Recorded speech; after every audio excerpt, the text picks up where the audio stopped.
بے قبور سے حاجتیں طلب کرتے ہیں اور یہ اس طریقے سے ند بناتے ہیں خدا کا۔ پیر پرست لوگ جو ہیں وہ اپنے پیروں کے بارے میں سمجھتے ہیں کہ ہر حالت میں یہ مستجاب الدعوات ہیں اور ہر حالت میں یہ ہماری سفارش کریں گے، چاہے کچھ خدا ناراض ہو یا راضی ہو، کچھ بھی ہو، یہ بھی ند بناتے ہیں ان کو خدا کا۔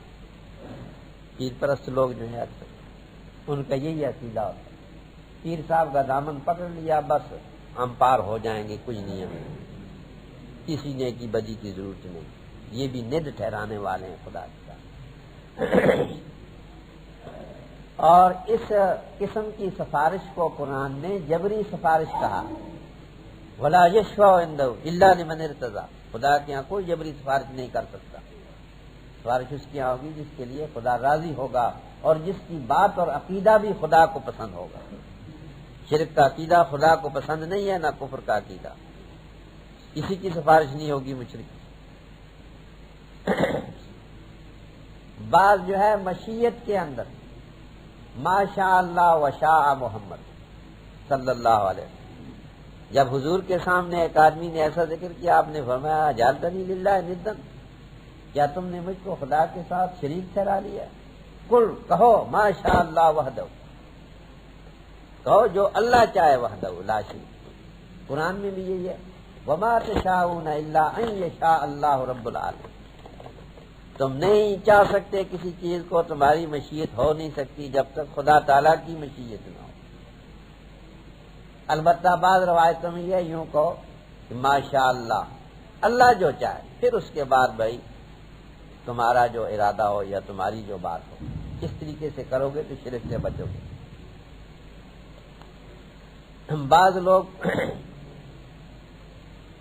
عادتاً شاہ اسماعیل شہید رحمۃ اللہ علیہ اور دوسرے علماء نے شرک عبادت کے اندر ہوتا ہے، عادت کے اندر بھی شرک ہوتا ہے۔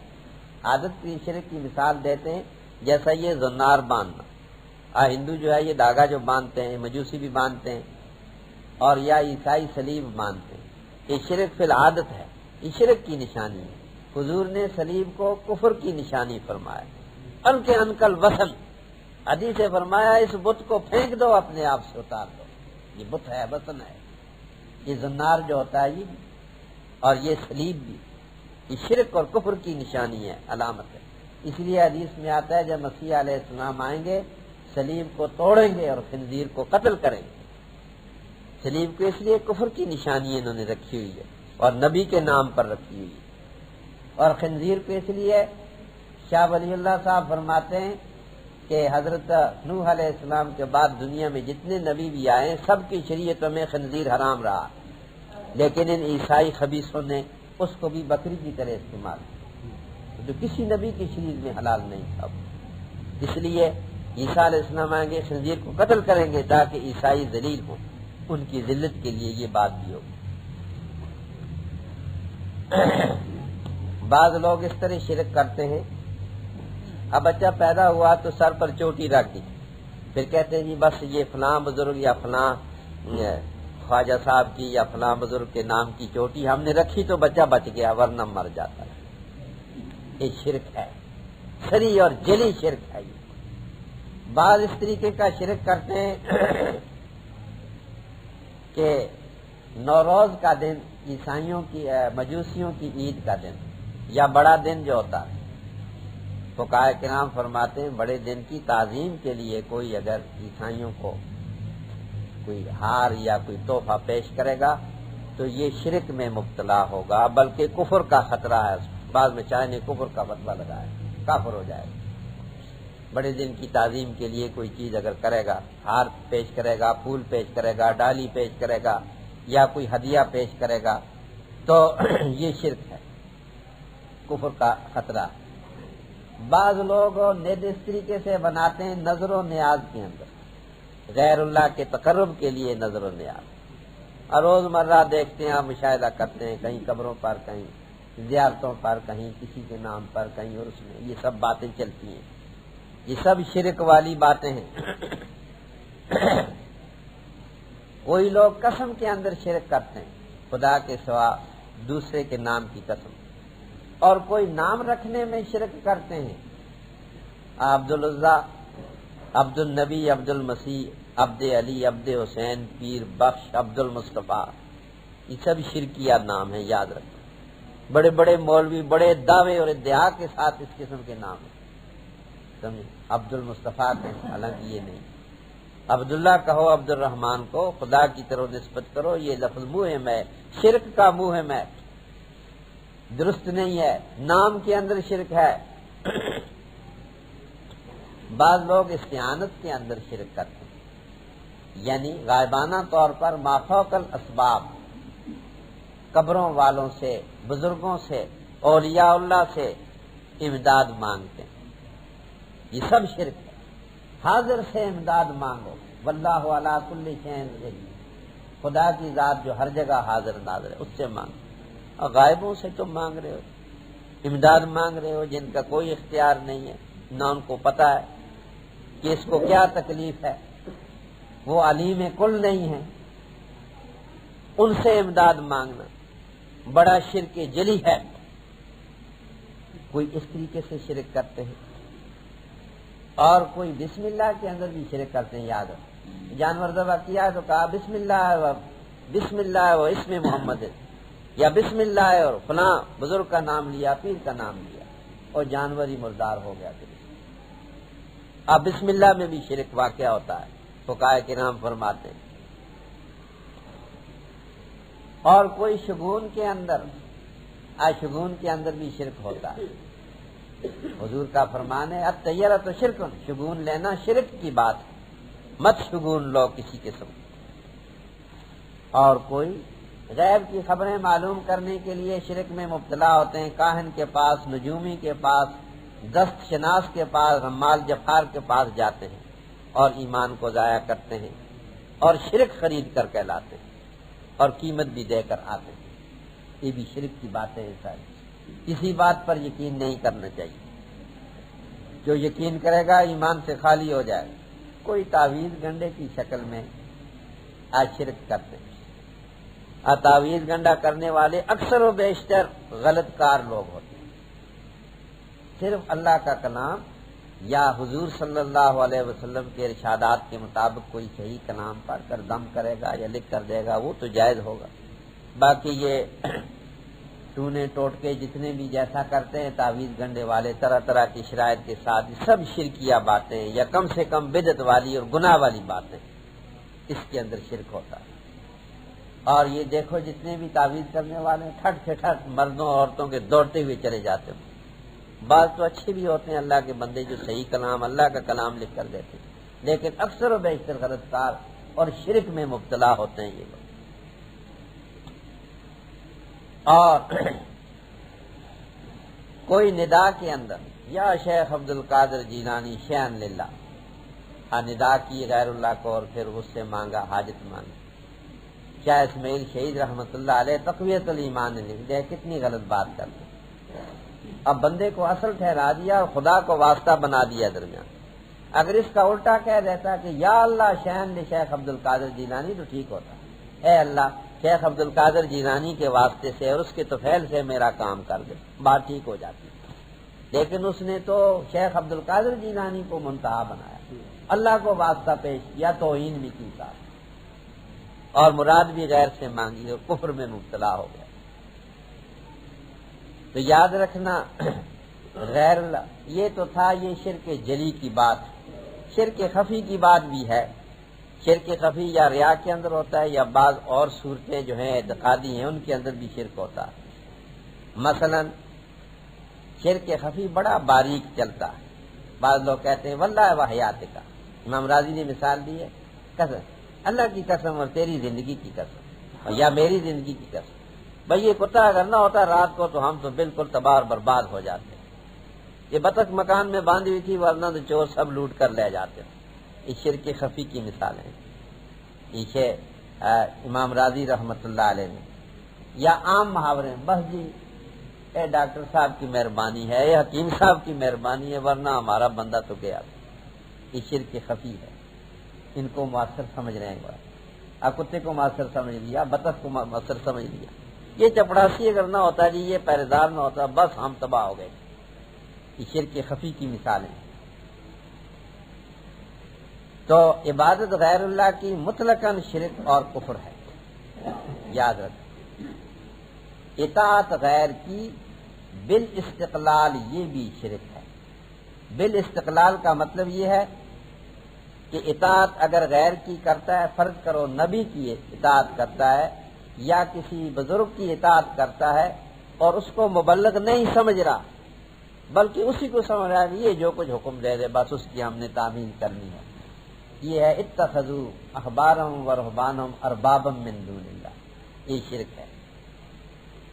البتہ نبی کی مطلقاً اطاعت ضروری ہوتی ہے، فرض ہوتی ہے، کیوں کہ نبی کے بغیر انسان اللہ تعالیٰ کی خوشنودی امر نہی کو نہیں معلوم کر سکتا۔ لیکن نبی مستقل نہیں ہوتا، کیوں اللہ نے فرمایا ما ارسلنا من نبی الا لیطاع باذن اللہ، جس نبی کو ہم نے دنیا میں بھیجا اس لیے کہ اللہ کے حکم سے اس کی اطاعت کی جائے۔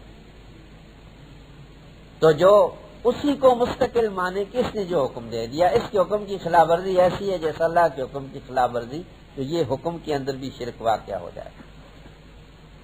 نبی کی اطاعت مطلق ہے، لیکن نبی کے لفظ کے اندر یہ بات پائی جاتی ہے کہ نبی اپنی جانب سے کوئی حکم نہیں دیتا۔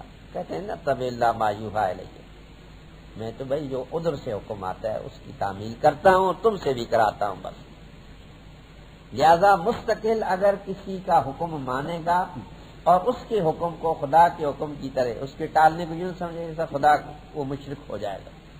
باقی یہ رہ گیا علماء کی اطاعت بھی کی جاتی ہے، مجتہدین کی بھی، شیخ طریقت کی بھی، بادشاہوں کی بھی، حکام امراء کی بھی، والدین کی بھی، اکابر کی بھی، اور غلام اپنے مالک کی بھی اطاعت کرتا ہے۔ یہ سب اطاعتیں جتنی بھی ہیں مقید ہیں اس شرط کے ساتھ کہ اللہ کے حکم کے خلاف نہ ہو، بس۔ شیخ کی اطاعت بھی اس وقت تک یہ ہے جب خدا رسول کے حکم کے خلاف نہ ہو، شریعت کے حکم کے خلاف ہو، پیر کی اطاعت بھی نہیں ہے، بادشاہ کی بھی نہیں ہے، باپ کی بھی نہیں ہے، استاد کی بھی نہیں ہے، اور مالک کی بھی نہیں ہے۔ غلام ٹھکرا سکتا ہے کہ اللہ کے حکم کے خلاف ہے، میں نہیں تعمیل کروں گا، کیوں کہ حضور نے یہ تعلیم دی ہے لا طاعت لمخلوق فی معصیت الخالق، مالک خالق کی معصیت کرتے ہوئے مخلوق کی اطاعت روا نہیں ہے۔ اگر ایسا کرے گا تو شرک میں مبتلا ہو جائے گا۔ اطاعت مطلقہ ان کی نہیں، نبی کی اطاعت ضرور مطلق ہوتی ہے، لیکن نبی چونکہ خود بخود اپنی جانب سے حکم نہیں دیتا، وہ خدا کی جانب سے دیتا، اور اس کی اطاعت فرض ہوتی ہے۔ باقی یہ تمام جتنے بھی ہیں، حاکم ٹھیک حکم دے تو اطاعت کرو، غلط دے تو نہیں، باپ اگر غلط بات کا حکم دیتے نہیں اطاعت کرنا، استاد اگر غلط بات، پیر اگر غلط بات کا حکم دیتے شرع کے خلاف نہیں ماننا، اگر مانے گا تو شرک میں مبتلا ہو جائے۔ تو پس نہ ٹھہراؤ اللہ کے لیے شریک، اور تم جانتے ہو کہ خدا کے سوا کوئی صلاحیت نہیں رکھتا عبادت کی، کوئی نافع ظاہر نہیں ہے، کوئی خالق نہیں ہے، کوئی قادر مطلق نہیں ہے، کوئی سب کچھ کر سکنے والا نہیں ہے، ہمہ بین ہمہ دان نہیں ہے، وہ خدا کی ذات۔ پھر کیوں اس کے ساتھ عبادت میں یا اس کی صفت میں کیوں غیر کو شریک بناؤ؟ ان دو آیتوں میں اللہ تعالیٰ نے توحید کا مسئلہ سمجھایا ہے، اللہ کی صفات کو سامنے رکھ کر۔ یہ چونکہ قرآن کی بنیادی تعلیم ہے، اس کے بعد وہ دوسرے مضامین ہیں۔ بسم اللہ الرحمن الرحیم وَإِن كُنتُمْ فِي رَيْبٍ مِّمَّا نَزَّلْنَا عَلَىٰ عَبْدِنَا فَأْتُوا بِسُورَةٍ مِّن مِّثْلِهِ وَادْعُوا شُهَدَاءَكُم مِّن دُونِ اللَّهِ إِن كُنتُمْ صَادِقِينَ فَإِن لَّمْ تَفْعَلُوا وَلَن تَفْعَلُوا فَاتَّقُوا النَّارَ الَّتِي وَقُودُهَا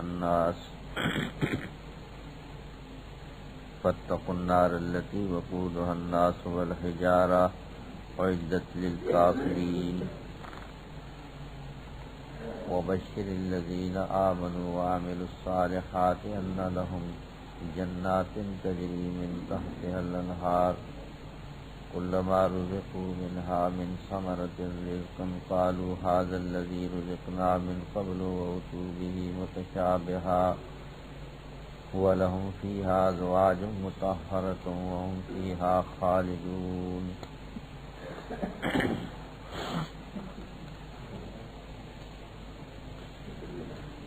وَإِن كُنتُمْ فِي رَيْبٍ، اور اگر ہو تم شک میں اس چیز سے جس کو ہم نے نازل کیا ہے اپنے بندے پر، یعنی حضرت محمد صلی اللہ علیہ وسلم پر، فاتوا بصورت من مثلی، پس لاؤ تم ایک صورت اس کے مانند، وَذُو شُہَدَاءَکُمْ، بلاؤ اپنے مددگاروں کو اللہ کے سوا اگر تم سچے ہو، فَإِن لَّمْ تَفْعَلُوا، اگر تم نہ کر سکے، وَلَن تَفْعَلُوا، اور ہرگز نہ کر سکو گے، فَاتَّقُوا النَّارَ الَّتِي، پس ڈرو بچو اس آگ سے جس کا ایندھن لوگ ہوں گے اور پتھر ہوں گے، اعدت للکافرین، جو تیار کی گئی ہے کفر کرنے والوں کے لیے،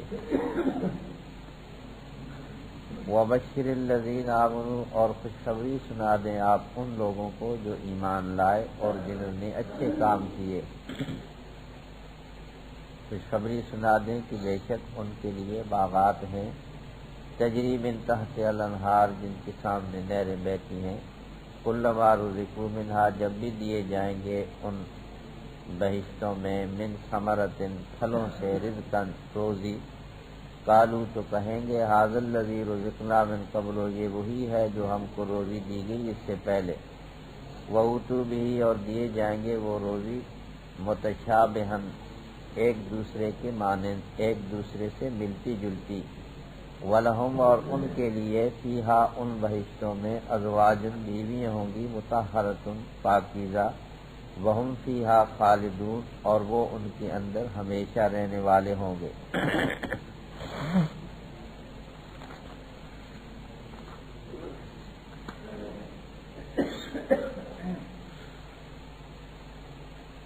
سورت کی ابتدا میں اللہ تعالی نے اہدنا الصراط المستقیم کا جواب دیا، ذالک الکتاب لا ریب فیہ، پھر انسانوں کے 3 گروہ بیان فرمائے، ایک مومنین متقین کا گروہ، ان کے اوصاف، ان کا انجام، دوسرے کافر لوگ جو ظاہراً و باطناً اللہ کی توحید اور خدا کے دین اور قیامت کے منکر ہیں، ان کا حال بیان کیا 2 آیتوں میں۔ اس کے بعد اللہ تعالیٰ نے 13 آیتوں کے اندر منافقین کا حال ذکر کیا، جو سب سے زیادہ خطرناک گروہ ہے، ان کی علامتیں اور ان کے کارنامے اور ان کی ذہنیت، اور پھر مثال کے ساتھ ان کا حال، اور منافق دونوں قسم کے منافقوں کا ذکر کیا، جو پکے دل میں پکا کفر جن کے راسخ ہے وہ بھی، اور جو متردد ہیں، دونوں قسم کے منافقوں کا حال ذکر کیا، مثال بیان کی، اور ان کا برا انجام بھی ظاہر کر دیا۔ پھر اس کے بعد سورہ بقرہ جو ہے یہ بہت لمبی سورت ہے، 286 یا 87 آیتیں ہیں اس کی، تو بعض محقق مفسر یوں فرماتے ہیں کہ مکی زندگی میں اس سے پہلے جتنی بھی صورتیں نازل ہوئی تھی اور جتنی بھی تعلیم نازل ہوئی تھی، اس سب کا خلاصہ اس سورہ بقرہ میں آ گیا، اور اس کے علاوہ بہت سے احکام، اور اس کے اندر اللہ تعالیٰ نے مکمل طور پر اسلام کے نظام کو بیان فرمایا۔ چنانچہ سب سے پہلے اسلام کی بنیادی تعلیم کا ذکر فرمایا ہے۔ اسلام کی بنیادی تعلیم وہ ہے جس پر ساری آسمانی کتابیں متفق ہیں، یا ایھا الناس اعبدوا ربکم، اللہ تعالیٰ کی وحدانیت کو مان کر خالص اس کی عبادت کرنا، اور اللہ کی عبادت کے سوا دوسروں کی عبادت سے رکنا، غیر اللہ کی عبادت سے سختی کے ساتھ منع کیا گیا ہے، اور اللہ تعالیٰ کی خالص عبادت کرنے کا حکم دیا گیا ہے۔ ساری آسمانی کتابوں کا بنیادی اور ابتدائی مسئلہ یہی ہے۔ تو یہاں پہلے وہ بیان ہوا۔ پھر اللہ کی عبادت اس وقت ہو سکتی ہے صحیح طور پر جب کہ انسان اللہ تعالیٰ کو پہچانے، اللہ کی معرفت حاصل کرے۔ حضرت حاتم اصم رحمۃ اللہ علیہ کا قول ہے کہ اگر آدمی 200 سال تک بھی خدا کی عبادت کرتا رہے، جب تک رب کو پہچانے گا نہیں، دوزخ سے نہیں نکل سکے گا۔ پہلے پہچان ضروری ہے، رب کی پہچان ضروری ہے، تب اس کی عبادت ٹھیک لگے گی ٹھکانے۔ یہود اور نصارہ نہیں پہچانتے رب تعالیٰ کو، ما قدر اللہ حق قدری، مشرکین نہیں پہچانتے، مانتے سارے ہیں لیکن پہچانتا کوئی بھی نہیں۔ کوئی شرک میں مبتلا ہوتا ہے، کوئی تشبیہ میں مبتلا ہوتا ہے، کوئی کسی غلطی میں مبتلا ہوتا ہے۔ صرف ایمان والے جو ہیں کامل الایمان، وہی رب تعالیٰ کو صحیح طور پر پہچانتے ہیں۔ رب تعالیٰ کی پہچان اس کی ذات سے نہیں ہو سکتی، اس لیے حکم دیا گیا ہے لا فکرۃ فی الرب۔ حدیث میں آتا ہے رب تعالیٰ کی ذات میں غور و فکر نہیں ہو سکتا، کیونکہ وہ انسانوں کی عقلوں سے، علموں سے، وام خیال سب سے بلند ہے، وہاں تک رسائی نہیں ہو سکتی۔ اللہ تعالیٰ کی صفات کو جو عالم جبروت سے تعلق رکھتی ہے، اس کا پہچاننا بھی بڑا مشکل ہے۔ البتہ اللہ کی مخلوق اور مصنوعات میں غور کرنے سے انسان رب کی صفت کو پہچان لیتا ہے۔ جب صفت کو پہچان لیتا ہے تو پھر گویا اس نے خدا کی ذات کو بھی پہچان لیا۔ انسان یا جتنی مخلوقات ہے اس کے اندر غور و فکر کا حکم دیا گیا۔ افلم یسیروا فی الارض فی ملکوت السماوات والارض، غور نہیں کیا تم نے زمین آسمان کی تمام سلطنت جو ہے اس کی چیزوں کے اندر؟ تم غور کرتے تو تم کو اللہ تعالیٰ کی قدرت اور اس کی حکمت اور اس کی صفت سمجھ میں آتی۔ جب صفت سمجھ میں آتی پھر تم اس کی عبادت کرتے تو ٹھکانے لگتی۔ اس لیے اللہ تعالیٰ نے ان صفات کا ذکر کیا ہے جو انسان غور و فکر کے بعد ان صفات کو سمجھ سکتا ہے۔ ربکم الذی خلقکم، رب خدا کے سوا کوئی نہیں ہے، خالق خدا کے سوا کوئی نہیں ہے، اور قادر مطلق خدا کے سوا کوئی نہیں ہے، اور علیم کل خدا کے سوا کوئی نہیں ہے۔ تو جو ان صفتوں کا مالک ہے، عبادت کا مستحق بھی وہی ہے۔ جس میں یہ صفتیں پائی جائیں گی وہی عبادت کے لائق ہوگا، کوئی دوسرا عبادت کے لائق نہیں ہو سکتا۔ پھر اللہ تعالیٰ نے ربوبیت اور خالقیت کی صفات کو بیان کیا۔ دیکھو خدا نے زمین کو کس طرح تمہارے لیے ایک بچھونا اور فرش بنا دیا، اور آسمان کو دیکھو چھت کی طرح بنا دیا، آسمان کی جانب سے پانی اتارا، اس کے ذریعے سے تمہارے لیے طرح طرح کے پھلوں سے خدا نے روزی نکالی تمہارے لیے۔ لہذا تمہیں حکم دیا جاتا ہے اللہ کی صفات کو پہچان کر صرف اس کی عبادت کرو اور غیر اللہ کی عبادت قطعاً نہ کرو۔ اعبدوا اللہ ما لکم من الہ غیر فلا تجعلوا للہ اندادا، کسی طرح بھی کسی بات میں بھی خدا کا شریک نہ بناؤ، اور تم جانتے ہو کہ اللہ کے سوا کوئی دوسرا کچھ بھی نہیں کر سکتا، سارے ہی محتاج ہیں، عاجز ہیں، مخلوق ہے خدا، جیسا تم مخلوق ہو ایسا سارے، فرشتے بھی، جنات بھی، انسان بھی، سب مخلوق۔ یہ بنیادی مسئلہ تھا، اور 4 مسئلے عمدہ قرآن کریم کے مضامین کے ان آیتوں میں بیان۔ سب سے پہلے توحید، اللہ کی عبادت، پھر اس کے بعد رسالت کا مسئلہ۔ رسالت پر ایمان لانا ضروری ہے، کیونکہ اللہ تعالیٰ کے نبی پر جب تک کوئی آدمی ایمان نہیں لائے گا، تصدیق نہیں کرے گا، خدا کی رضا اور نارضا کی باتوں کو نہیں معلوم کر سکتا، کچھ بھی کرتا رہے۔ یونانی حکماء جو تھے وہ بڑے بڑے دانات تھے، لیکن وہ گمراہ ہوئے۔ انہوں نے یہ کہا کہ ہمیں نبیوں کے اتباع کی ضرورت نہیں ہے، یہ تو جاہل لوگوں کے لیے ضروری ہے، ہم تو دانا ہیں، عقل مند ہیں، ہم تو ویسے بھی پہچانتے ہیں۔ یہ گمراہی میں مبتلا ہوئے۔ اللہ کی مرضیات اور نامرضیات، اوامر اور نواہی بغیر نبی کے واسطے کے نہیں معلوم ہو سکتے۔ عقل انسان کی نہیں کام کر سکتی وہاں۔ اس لیے نبی پر ایمان لانا اور اس کی اطاعت کرنا فرض ہے، ضروری ہے۔ دوسرا مضمون یہ ہے، اب اس کو مختلف طریقوں سے قرآن میں بیان کیا گیا۔ اور تیسرا قرآن کریم کی حقانیت اور صداقت، کہ قرآن خدا کا کلام ہے، یہ انسانی کلام نہیں ہے، یہ خدا کی طرف سے نازل کیا ہوا۔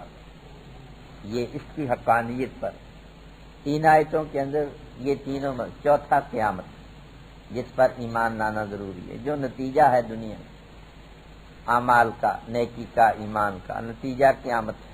قیامت پر اگر ایمان نہ ہو پھر بھی رائگان ہے، ساری نیکیاں سب ضائع جائیں گے۔ یہ تینوں مضمون ان آیتوں میں بیان کیے گئے ہیں۔ پہلا نمبر تھا وہ توحید کا اور اللہ کی عبادت کا، اس کے بعد یہ تینوں۔ اب یہاں قرآن اور پیغمبر علیہ الصلاۃ والسلام دونوں کا اکٹھا ذکر ہے۔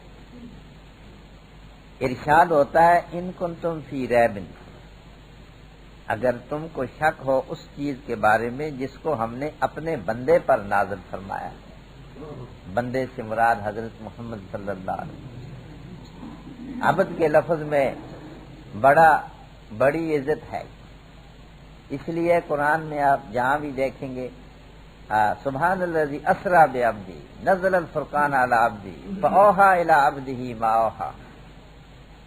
پیغمبر کی عبدیت کا اظہار یہ بڑی صفت ہے، کیونکہ کامل درجے کی عبدیت انبیاء میں ہوتی ہے، اور سب سے بڑھ کر سید الانبیاء حضرت محمد صلی اللہ علیہ وسلم اللہ کے کامل اکمل ترین بندے وہی ہیں جن کو سب سے زیادہ خدا کا قرب نصیب ہے۔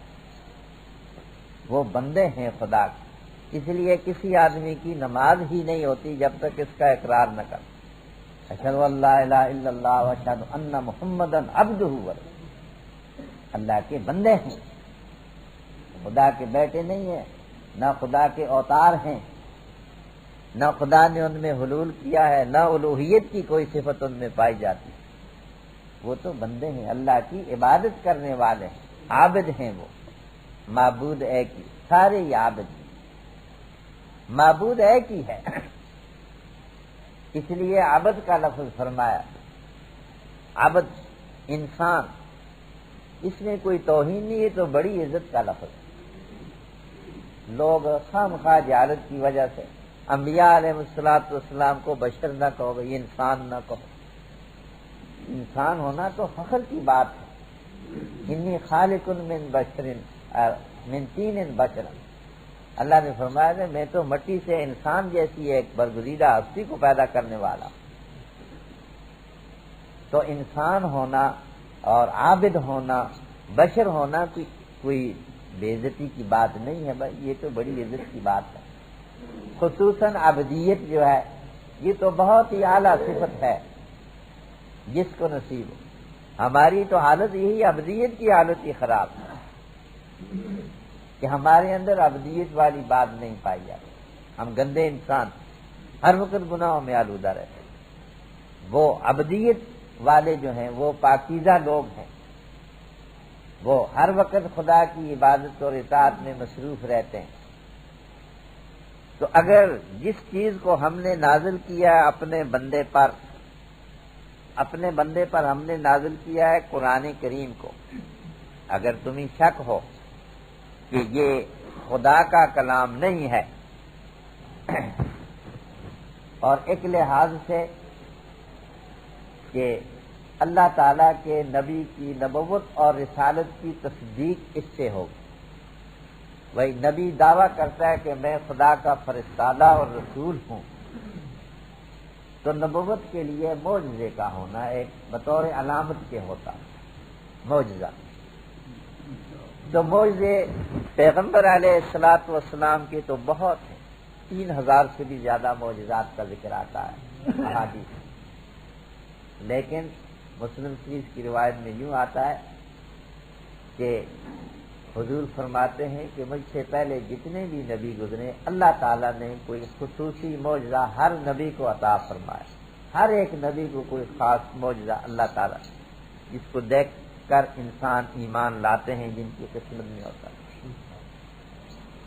لیکن مجھے جو خصوصی معجزہ دیا گیا ہے وہ ہے وحی الہی کے ذریعے قرآن کی شکل میں، حضور کا خصوصی معجزہ خاص، باقی جتنے بھی ہزاروں معجزات ہیں وہ عام ہیں، اور خصوصی خاص معجزہ حضور کا قرآن۔ اسی لیے فرمایا کہ مجھے امید ہے ارجو ان اکون اکثرہم تابعا یوم القیامہ، کہ قیامت والے دن میرے پیروکار سب سے زیادہ ہوں، کیونکہ میرا معجزہ پائیدار ہے، دائمی ہے، باقیوں کے معجزے وقتی سے ختم ہو گئے۔ موسیٰ علیہ السلام کی لاٹھی کا معجزہ، اونٹنی کا معجزہ، جو بھی تھے وقتی سے ختم ہو گئے، اور میرا معجزہ پائیدار ہے، اس لیے یہ ہر وقت رہے گا لوگوں کے سامنے، اس لیے اس کو مان کر سب سے زیادہ پیروکار میرے ہوں گے قیامت والے دن۔ تو نبی خدا کا رسول برحق ہے، اس کا خصوصی معجزہ قرآن ہے، یہ معجزہ بھی آ گیا۔ اگر تمہیں شک ہو، جیسا کہ قرآن میں جگہ جگہ موجود ہے کہ مشرک کہتے تھے یہ نہیں ہے خدا کا کلام گھڑ کر لایا ہے اپنی طرف، یہ اپنے پاس سے گھڑ کر لایا ہے، خدا کا کلام نہیں۔ اللہ نے فرمایا اس بارے میں 3 قسم کی آیتیں قرآن میں موجود ہیں۔ سب سے پہلے بنی اسرائیل کی آیت کو دیکھ لیں، اللہ نے فرمایا یہ قرآن خدا کا کلام ہے، یہ کسی انسانی طاقت کا بنایا ہوا نہیں ہے، یہاں تک کہ لئن اجتمعت الانس والجن علی ان یاتوا بمثل ھذا القرآن لا یاتون بمثلہ ولو کان بعضهم لبعض ظہیرا، سارے انسان اور ساری جنات اکٹھے ہو کر بھی قرآن جیسا کلام بنانا چاہیں اور ایک دوسرے کے مددگار بن جائیں، ہرگز نہیں بنا سکتے۔ تمام انسان اور جنات مل کر قرآن جیسی کتاب نہیں لا سکتے، عاجز ہیں سارے، یہ مخلوق کی طاقت سے باہر ہے۔ پھر ارشاد ہوا دوسرے موقع پر اگر تمہیں شک ہے قرآن کے بارے میں کہ یہ خدا کا کلام نہیں ہے، انسانی کلام ہے، گھڑا ہوا ہے، پیغمبر نے اپنے پاس سے بنا لیا ہے، تو فرمایا کہ اس کا جواب یہ ہے کہ فاتوا بعشر سور مثلی، تم قرآن جیسی 10 صورتیں لے آؤ، چاہے چھوٹی کیوں نہ ہو، 10 صورتیں بنا کر کے لاؤ، پتہ چل جائے گا کہ واقعی خدا کا کلام نہیں ہے، انسان کی طاقت میں ہے کہ انسان بھی ایسا کلام بنا سکتے ہیں۔ اس چیلنج کا جواب بھی نہیں دیا۔ اور پھر یہ آخری چیلنج، اگر تمہیں شک ہے کہ یہ قرآن جو خاتم الانبیاء صلی اللہ علیہ وسلم کا خصوصی معجزہ ہے اور یہ کلام الہی ہے، وحی کے ذریعے اللہ نے اس کو نازل کیا، اگر تمہیں شک ہے اس کے بارے میں کہ یہ خدا کا کلام نہیں ہے، فاتوا بسورۃ من مثلہ، تم اس جیسی ایک سورت کی لے کر آؤ، چاہے وہ 3 آیتوں والی سورت ہی کیوں نہ ہو۔ امام ابو بکر جساس رحمۃ اللہ علیہ فرماتے ہیں، وہ تو 4تھی صدی میں گزرے تھے، اب تو 14 صدیاں گزری ہیں، قرآن کے چیلنج ایسے ہی ہے، کسی نے ضرورت نہیں کی، اور جس نے کوئی حماقت کی، جیسا مسیلمہ کذاب نے بھی چند صورتیں بنائی تھی، تو اس زمانے کے کافروں نے بھی اس کے منہ پر تھوکا تھا کہ لعنت ہو تم پر، تم کہتے ہو کہ یہ قرآن میں اس کلام کا مقابلہ کرتا ہے جس کو محمد نے پیش کیا ہے صلی اللہ علیہ وسلم۔ کافروں نے بھی لعنت بھیجی اس پر، نہیں ہے یہ تمہارے بس کا روگ نہیں ہے یہ۔ تو قرآن کریم کی حقانیت کی یہ کھلی دلیل ہے، 14 سال تک کا یہود، نصارہ، مجوس ساری قومیں گزری ہیں، کسی نے ضرورت تو نہیں کی قرآن جیسا قرآن، ایک صورت ہی لائیں۔ اب یہ چیلنج جو ہے کس بات میں ہے قرآن؟ پہلے اکثر مفسرین کہتے تھے کہ یہ قرآن کی فصاحت اور بلاغت کے لحاظ سے ایسا فصیح اور بلیغ کلام، امام ابو بکر جساس اور بہت سے مفسر، مولانا عبید اللہ سندھی رحمۃ اللہ علیہ بھی فرماتے ہیں صرف کلام کی فصاحت اور بلاغت سے نہیں مراد، کلام کی فصاحت اور بلاغت سے اگر مراد ہوتا چیلنج تو صرف عرب لوگ ہی مخاطب ہوتے کہ وہ عربی زبان بولتے تھے۔ قرآن نے ساری قوموں کو، دنیا کو، جنوں کو، سب کو مخاطب کیا اور چیلنج دیا۔ تو جو عربی زبان ہی نہیں جانتے ان کو چیلنج دینے کا کیا مطلب ہے؟ ان کو چیلنج دینے کا مطلب یہ ہے کہ قرآن کریم جیسا کلام اور نظام اور قانون جس سے ایسی اجتماعیت پیدا ہوتی ہے جیسی محمد صلی اللہ علیہ وسلم کے ارد گرد ہے، تم بھی لاؤ ایسا، پہلی کتابوں کو بھی لاؤ، ان کے ذریعے بھی لاؤ، کتابیں لاؤ، کچھ لاؤ، ایسا نظام پیش کرو جیسا قرآن نے پیش کیا، ایک صورت ہی لاؤ، ایسی اجتماعیت، ایسا قانون مضبوط۔ مولانا عبید اللہ سندھی رحمۃ اللہ علیہ سکھ تھے، 16 سال کی عمر میں مسلمان ہوئے۔ حضرت مولانا احمد علی لاہوری کے خسر تھے ان کے باپ بھی شیخ حبیب اللہ بھی مسلمان ہوئے تھے، وہ بھی مولانا سندھی کے دوست تھے۔ انہوں نے لکھا ہے اپنے ڈائری میں کہ دنیا کی قومیں اگر انصاف سے کام لیں گی، کوئی بھی ہو، ان پر واضح ہو جائے گا کہ جو پروگرام اور جو نظام انصاف اور اعتدال کا اسلام نے پیش کیا ہے اس کی کوئی مثال نہیں۔ یہود، نصارہ، ہندو سارے ماننا پڑے گا کہ اس سے بہتر کوئی نظام نہیں۔ یہ اس آدمی کی گواہی ہے جو خود پہلے غیر مسلم تھا، خود اپنی ڈائری میں لکھا۔ ہاں انصاف کوئی نہ کرے وہ الگ بات ہے، اگر انصاف کریں گے تو قرآن سے بہتر نظام کہیں بھی نہیں ملے گا، اسلام سے بہتر کوئی قانون نہیں ملے گا۔ چیلنج ہے، اگر ہے تو لاؤ ایسا مضبوط، ایسا صحیح، ایسا انمٹ اٹل قانون جس میں تغیر تبدل بھی نہ ہو، ہر زمانے، تمام اقوام کے لیے، تمام زمینوں کے لیے، تمام کائنات کے لیے، اس سے بہتر کوئی نہیں ہوگا۔ یہی چیلنج ہے ساری قوم۔ لاؤ ایک صورت بھی، امام شافعی رحمۃ اللہ علیہ نے فرمایا والعصر ان الانسان لفی خسر، اگر ساری کائنات اس صورت پر غور کرے سب کی ہدایت کے لیے ایک صورت کافی ہے۔ ایک 3 آیتوں والی صورت، کتنی چھوٹی سی صورت، تو فرمایا لاؤ ایک صورت اس جیسی اور بلاؤ اپنے شہید، شہداء، شہید گواہ کو کہتے ہیں، مراد مددگار، اللہ کے سوا جن کی تم پوجا کرتے ہو ان کو بھی بلاؤ، جو تمہارے چودھری ہیں، بڑے ہیں، معاون ہیں، مددگار ہیں، سب کو بلاؤ کہ وہ تمہاری مدد کریں اس بارے میں کہ تم بھی قرآن جیسا کوئی کلام لے کر آؤ، اگر تم سچے ہو اور تمہیں شک ہے کہ یہ خدا کا کلام نہیں ہے، انسان بھی ایسا کلام بنا کر لاؤ، کیونکہ تم عربی زبان بولتے ہو اور عربی زبان حضرت محمد صلی اللہ علیہ وسلم نے تم سے ہی سیکھی ہے، کیونکہ عربی زبان تو مادری زبان اپنے ماحول سے سیکھی جاتی ہے۔ دیار بکر میں آپ ٹھہرے، وہاں سے بھی آپ نے عربی زبان سیکھی، مکے میں رہے وہاں زبان عربی تھی، تم بھی عربی زبان بولتے ہو، قرآن بھی عربی زبان کے اندر ہے، تو اگر یہ خدا کا کلام نہیں ہے تو لاؤ پھر۔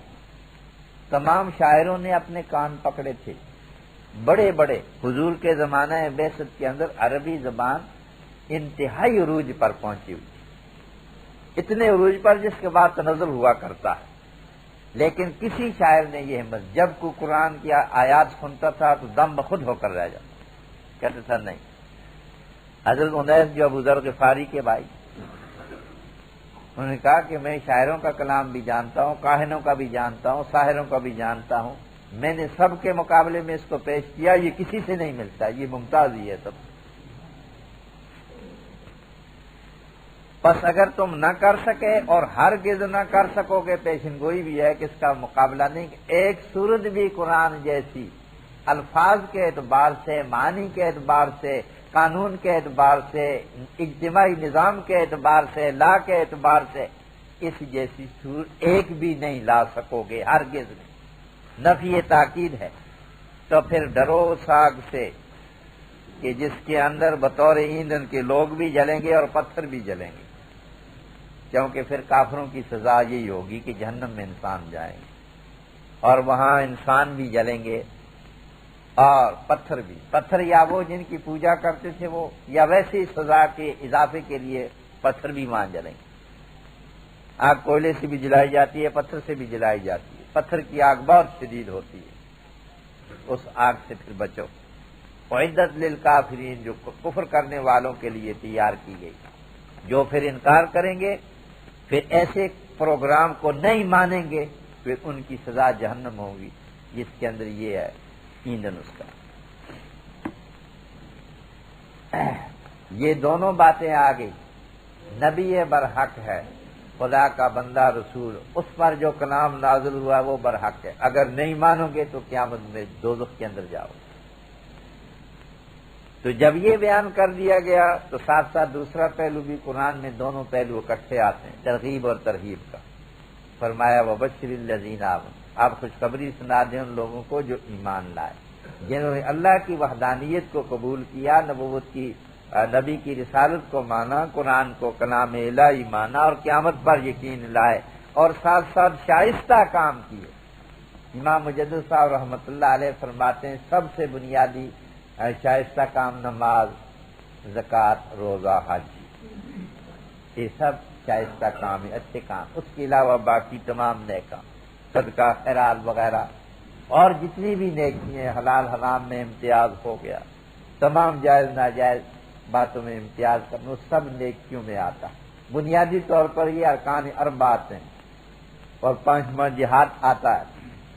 ایسے لوگوں کو خوشخبری سنا دیں، ان کے لیے باغات ہیں جن کے سامنے نہریں لیں، جب ان کو روزی دی جائے گی ان پھلوں سے، اس میں پھلوں سے کہیں گے یہ وہ ہے کہ جو روزی دی گئی ہم کو اس سے پہلے سے مراد وہاں، یعنی ایک مرتبہ روزی دی گئی پھر اس کی طرح ملتے جلتے ہوئے پھل دیے جائیں، وہ کہیں گے یہ تو پہلے دیے گئے تھے وہ ہے، مگر ذائقہ اس کا مختلف، ذائقہ الگ ہو، یا یہ پھل تو اسی قسم کے ہیں جیسا دنیا کے اندر انار، آم، انگور، فلاں پھل جیسا دنیا، یہ اس کا نمونہ ہے۔ اگرچہ ذائقے اور مزے کے اعتبار سے بڑا تفاوت ہوگا، لیکن اوتو بھی متشابہہ، ان کو دیے جائیں گے ملتے جلتے پھل۔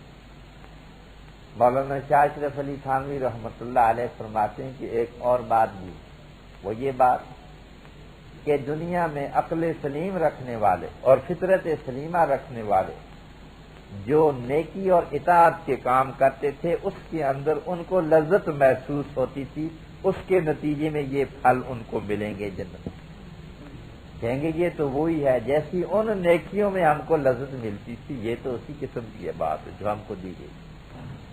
ترمذی کی روایت بھی ہے کہ جنت کی زمین خالی ہے، غراسہا، اور اس کے اندر درختوں کا اور پھلوں کے درختوں کا گاڑنا ہو، سبحان اللہ، الحمدللہ، لا الہ الا اللہ۔ جب کوئی مومن سچے دل سے الحمدللہ کہتا ہے تو ایک درخت گڑ جاتا ہے اس کے لیے جنت۔ یہ تو وہ چیز ہے جو وہاں پر ہم کو نیکی اور اطاعت کی توفیق مل رہی تھی، اس میں ہم کو لطف آ رہا اور سرور نصیب ہو رہا تھا۔ آج اس کے نتیجے اور صلے میں آج ہم کو یہ چیزیں یہاں نصیب ہو رہی ہیں۔ والا، اور اس کے علاوہ دنیا میں جتنا بھی تخیل ہے کہ انسان کو راحت نصیب ہو، جنت کے اندر تمام مادی راحت، عمدہ لباس، عمدہ خوراک اور رفاقت کے لیے وَلَهُمْ فِيهَا أَزْوَاجٌ مُطَهَّرَةٌ۔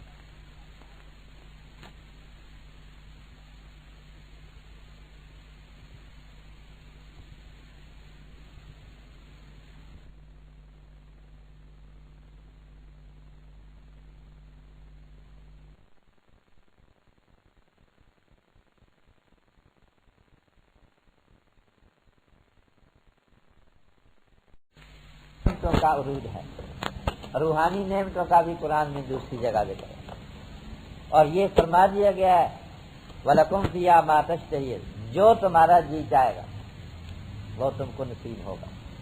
پھر یہ ہے کہ دنیا میں جب کوئی نعمت نصیب ہوتی ہے تو انسان اکثر یہ خطرہ لگا رہتا ہے کہ شاید یہ چھن جائے ہم سے، کل ختم ہو جائے یا ہم ختم ہو جائیں۔ وہاں یہ ہے وہم فیہا خالدون، ہمیشہ ہمیشہ وہاں رہیں گے، نعمتوں کے زوال کا بھی کوئی خطرہ نہیں رہے گا۔ یہ پھر نعمتوں پر مزید نعمت ہوگی، یہ ماننے والوں کا یہ انجام ہوگا، اور جو اس پروگرام کو نہیں مانتے، انکار کرتے ہیں اور اس میں شک شبہ کرتے ہیں اور پھر مقابلہ بھی نہیں کر سکتے، ان کا انجام پہلے میں آپ بسم اللہ الرحمن الرحیم ان اللہ لا یستحی ان یضرب مثلا ما بعوضۃ فما فوقها فاما الذین آمنوا فیعلمون انہ الحق من ربهم والذین واما الذین کفروا فیقولون ماذا اراد اللہ بہذا مثلا یضل به کثیرا ویہدی به کثیرا وما یضل به الا الفاسقین الذین ینقضون عہد اللہ من بعد میثاقہ وَيَقْطَعُونَ مَا أَمَرَ اللَّهُ بِهِ أَن يُوصَلَ وَيُفْسِدُونَ فِي الْأَرْضِ أُولَٰئِكَ هُمُ الْخَاسِرُونَ۔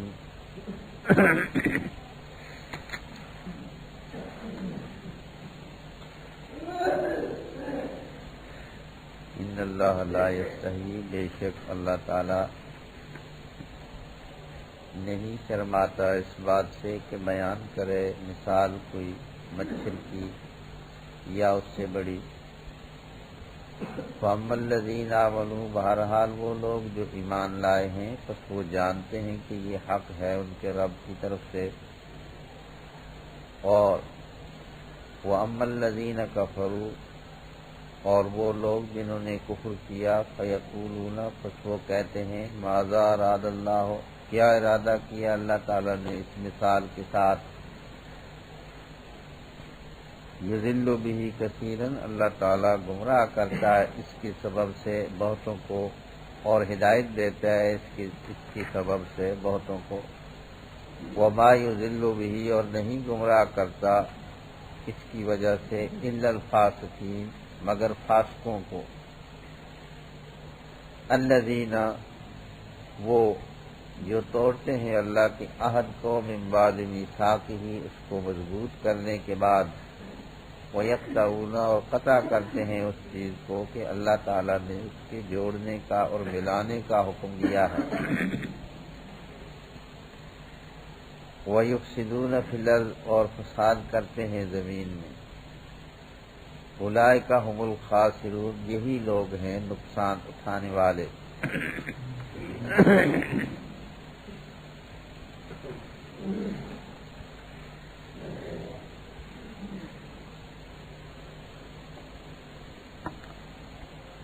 پہلی آیتوں میں اللہ تعالیٰ نے قرآن کریم کی حقانیت، صداقت اور اس کا اللہ تعالیٰ کی طرف سے نازل کیا جانا، اور ساتھ ہی حضور نبی کریم صلی اللہ علیہ وسلم کی نبوت اور رسالت کا ذکر تھا، ساتھ ساتھ آخرت کے انجام اور معاد کا ذکر تھا۔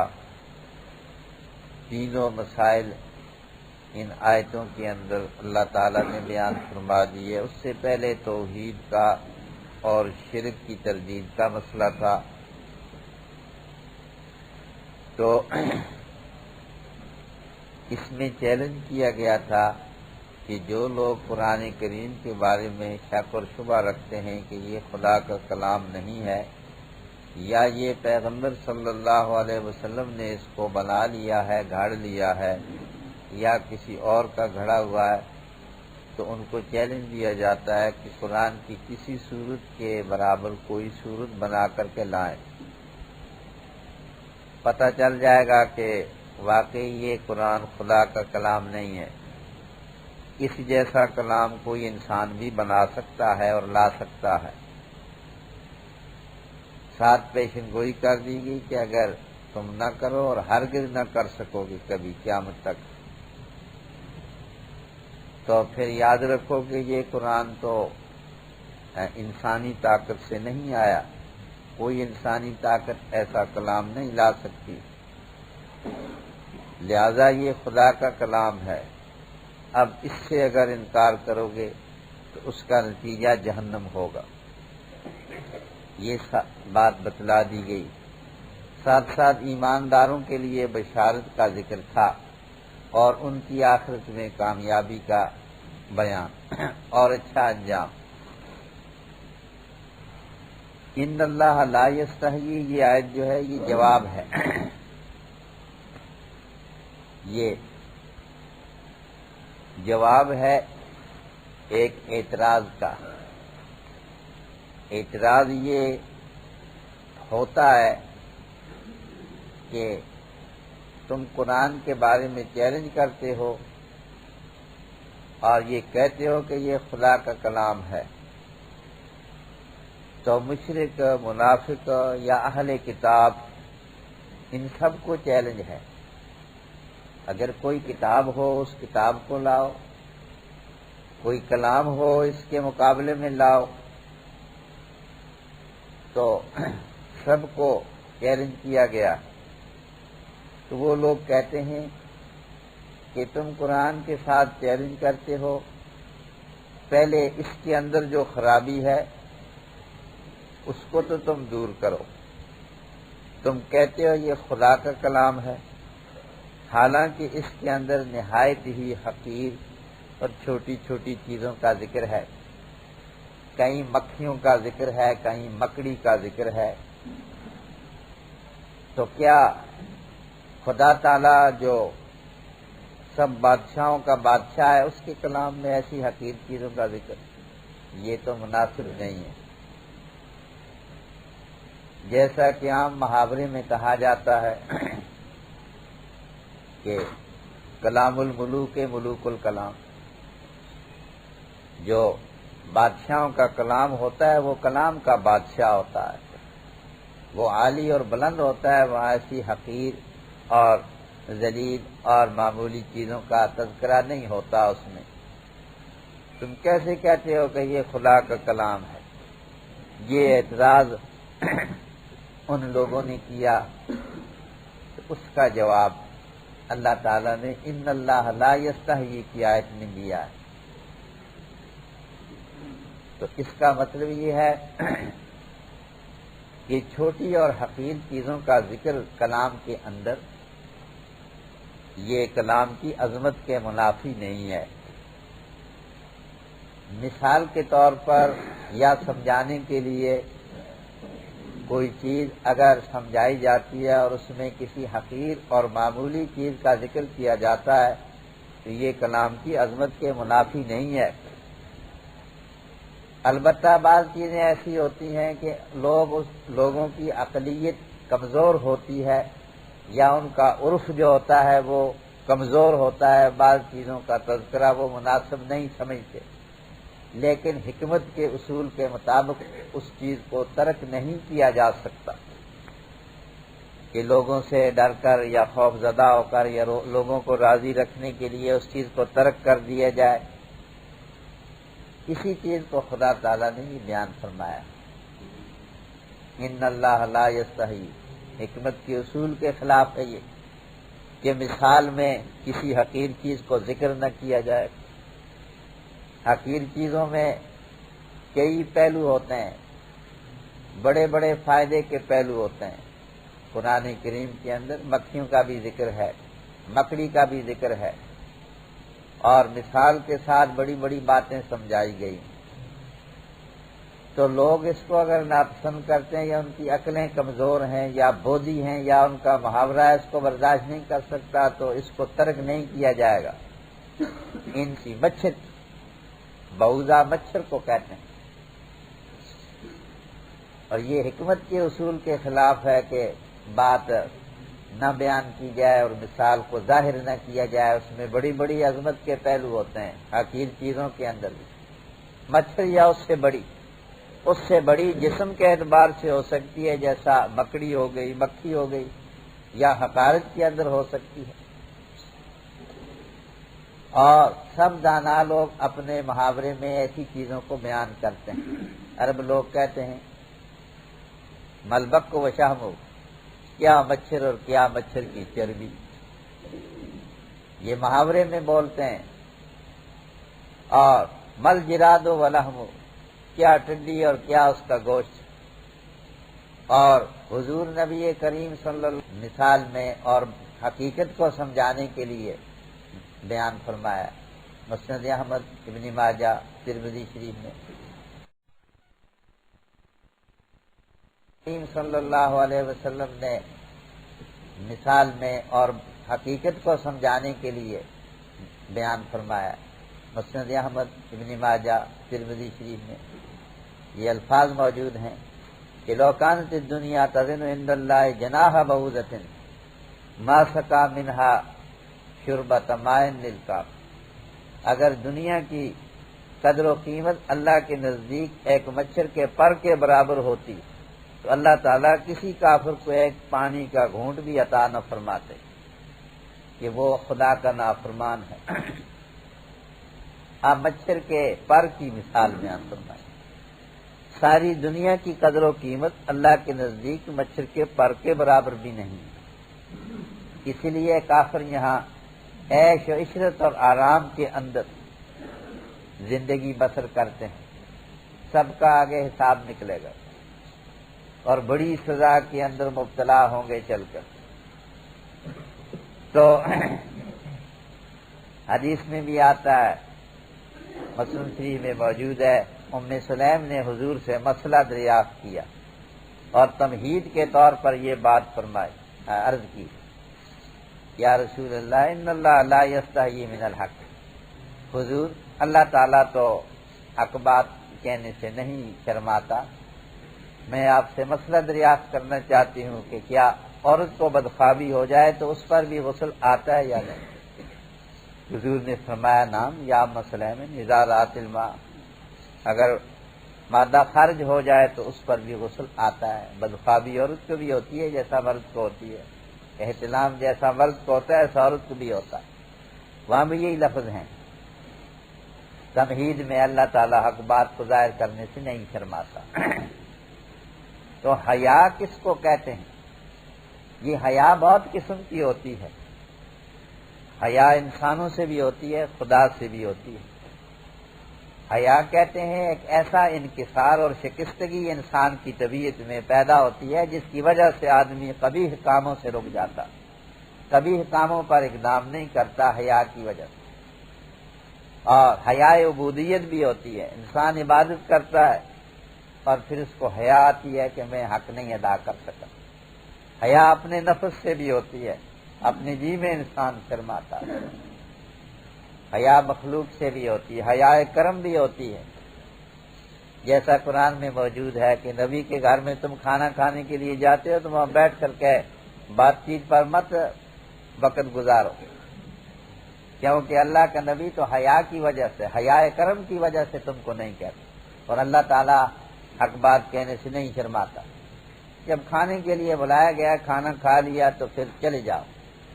ایک دفعہ ایسا بھی موقع ہوا تھا کہ بعض آدمی بیٹھ کر کے وہاں بات چیت کرنے لگے، حضور کو ناگوار ہوا لیکن زبان مبارک سے نہیں فرمایا، اٹھ کر چلے گئے، پھر آئے، پھر وہ لوگ بیٹھے ہوئے باتیں کر رہے تھے، پھر قرآن میں یہ حکم نازل ہوا کہ بے شک اللہ تعالیٰ نہیں شرماتا۔ شرمانے سے مراد یہ ہے کہ اللہ تعالیٰ اس کو ترک نہیں کرتا، کہ لوگ اگر ایسی چیز کو برداشت نہیں کرتے یا راضی نہیں ہوتے کہ کسی اعلیٰ کلام کے اندر مکھی یا مچھر کی مثال نہیں ہونی چاہیے تو اللہ اس کو ترک نہیں کرتا۔ یہ حکمت کے اصول کے منافی ہے کہ اس کو ترک کر دیا جائے، کہ بیان کرے ان یضربا۔ ضرب کے بھی بہت معنی آتے ہیں، ضرب کا معنی سفر کرنا بھی ہوتا ہے، ضرب کا معنی مارنا بھی ہوتا ہے، ضرب کا معنی بیان کرنا بھی ہوتا ہے۔ ضرب اللہ مثلا، اللہ نے مثال بیان کی دوسری جگہ میں، ضرب کے کئی معنی آتے ہیں، یہاں بیان کرنے کہ بیان کرے مثال مچھر کی یا اس سے بڑی۔ مکھی کی مثال موجود ہے، مکڑی کی مثال موجود ہے، شہد کی مکھیوں کی مثال موجود ہے، اور کئی حقیر جانوروں کی مثال قرآن میں موجود ہے۔ تو فرمایا جو لوگ تو ایمان والے ہیں وہ تو سمجھتے ہیں کہ یہ حق ہے ان کے رب کی طرف سے، وہ سمجھتے ہیں کہ ایسا بیان کرنا کوئی حکمت کے منافی نہیں ہے، وہ نہیں برا مناتے۔ لیکن اما الذین، بہرحال وہ لوگ جنہوں نے کفر کیا ہے، وہ کہتے ہیں ماذا اراد اللہ بہذا مسئلہ، کیا ارادہ کیا اللہ نے اس مثال کے ساتھ؟ خدا کو یہی مثال ملی تھی، مچھر کی مثال ہی بیان کرنی تھی، مکڑی کی مثال ہی، مکھی کی مثال ہی بیان کرنی تھی، کیا ارادہ کیا اس مثال سے؟ یہ تان کرتے ہیں بطور استہزاء کے اور بطور تان کے، بطور تحقیر کے، یوں کہتے ہیں خدا کو یہی مثال ملی تھی اور کوئی مثال نہیں تھی۔ فرمایا یضل بہ کثیرا، اللہ تعالیٰ بہت سے لوگوں کو اس مثال کی وجہ سے گمراہ کرتا۔ اب مثال بیان کیا، ان کے ذہن میں فٹ نہیں بیٹھتی، اور وہ چونکہ عناد کرنے والے لوگ ہیں، ضدی لوگ ہیں، بات کو سمجھتے نہیں، حکمت کے اصول سے باخبر نہیں، نہ ان کو کلام کی حقیقت کا پتہ ہے، وہ اعتراض کرتے ہیں اور گمراہ ہوتے ہیں۔ بہت سوں کو اللہ اس مثال کے ذریعے گمراہ کرتا ہے اور بہت سوں کو ہدایت دیتا۔ کئی ایسے ہیں جو مثال کے ذریعے بات کو جلدی سمجھ جاتے ہیں اور حقیقت کو پا لیتے ہیں اور ایمان لاتے ہیں۔ لیکن یاد رکھو ما یضل بہ الا الفاسقین، خدا تعالیٰ اس کے ذریعے گمراہ نہیں کرتا مگر فاسقوں۔ جو فاسق ہوتے ہیں وہی گمراہ ہوتے ہیں، جو منصف مزاج ہوتے ہیں، ہدایت کے طلبگار ہوتے ہیں، جن میں عدل کا مادہ ہوتا ہے، سوچ کا مادہ ہوتا ہے، وہ گمراہ نہیں ہوتے، وہ سمجھتے ہیں۔ فاسقوں کو گمراہ کرتا ہے، اور وہ فاسقوں کی آگے اللہ تعالیٰ نے 3 باتیں ان کی خرابی کی بھی بیان فرمائی۔ فاسق کا معنی ہوتا ہے، فسق کا معنی خروج، فسقت الرطبۃ من القشرہ، سبزی یا پھل اپنے چھلکے سے باہر نکل گیا۔ فسقت النوات من التمرہ، عربی محاورے میں کہتے ہیں کہ گٹھلی کھجور سے باہر نکل گئی۔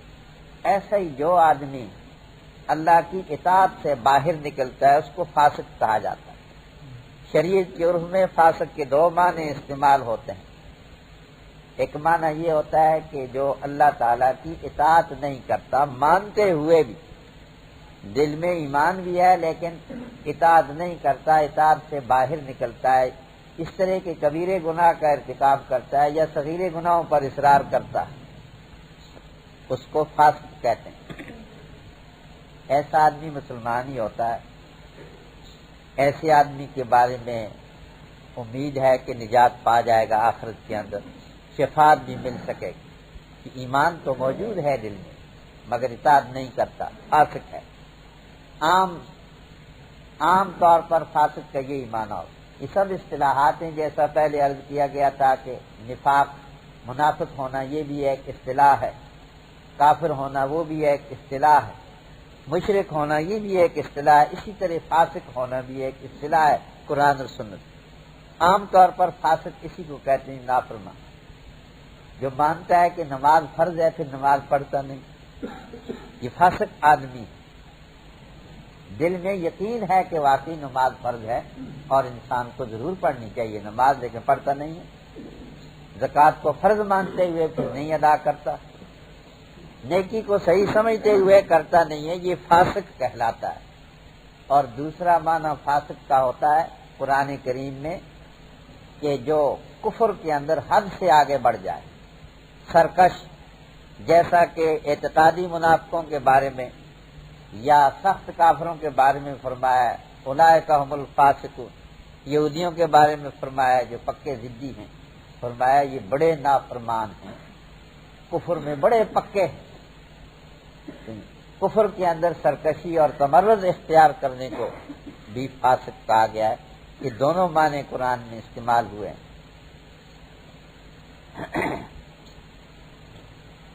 اب یہاں بطور تشریح کے یوں کہہ سکتے ہیں کہ ایسی مثالوں سے جو گمراہ ہوتے ہیں وہ فاسق ہیں۔ فاسق وہ ہوگا جو قرآن کریم کے پروگرام کے خلاف کوئی پروگرام رکھتا ہے، قرآن کا پروگرام تو یہ بیان ہو گیا، یا ایھا الناس اعبدوا ربکم، اور جیسا شروع سورت کے اندر الذین یؤمنون بالغیب ویقیمون الصلاۃ ومما رزقناہم ینفقون، یؤمنون بما انزل الیک وما انزل من قبل، یہ تو قرآن کا پروگرام۔ قرآن کا پروگرام تو یہ ہوا جس کی وجہ سے انسان کو ترقی نصیب ہو سکتی ہے، فلاح نصیب ہو سکتی ہے، اور جو اس کے خلاف پروگرام رکھتے ہیں وہ فاسق ہیں۔ وہ بھی سمجھتے ہیں کہ ہم ترقی کر رہے ہیں اپنے ذہن کے مطابق، لیکن قرآن کے خلاف پروگرام رکھتے ہیں، وہ فاسق ہیں۔ چنانچہ یہاں 3 باتیں بیان فرمائی ہیں اللہ تعالیٰ نے، الذین ینقضون عہد اللہ من بعد میثاقہ، وہ فاسق جو اللہ کے عہد کو توڑتے ہیں پختہ کرنے کے بعد۔ اگر منافق ہیں تو زبان سے اقرار کرتے ہیں کہ آمنا باللہ وبالیوم الآخر، اور پھر اس کو توڑتے ہیں۔ اگر یہود ہیں تو ان سے تو عہد لیا گیا ہے پہلی کتابوں میں کہ وہ اللہ کے نبیوں پر ایمان لائیں، آخر زمان نبی بھی اگر آئے اس پر ایمان لائیں، اس کا ساتھ دیں، نصرت کریں، اور اس کے علاوہ یہ ہے کہ خدا نے جو ہدایت نازل فرمائی ہے اس کو چھپائیں نہیں، ظاہر کریں۔ وہ کیوں توڑتے ہیں اللہ کے عہد کو؟ یہ سب فاسق ہیں۔ یا کافر ہیں،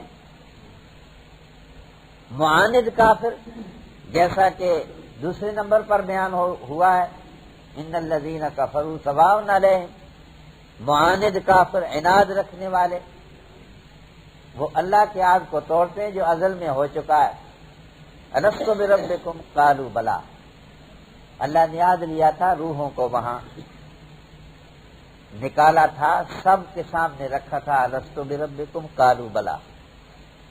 آگے یہ بات، اور پھر دنیا میں اللہ کے نبی اور کتابیں نازل فرمائی، اس عہد کو یاد دلانے کے لیے بھی یاد ہو چکا ہے پہلے، اس کا خیال رکھنا، اس کو توڑنا نہیں، اس کو توڑتے ہیں یہ۔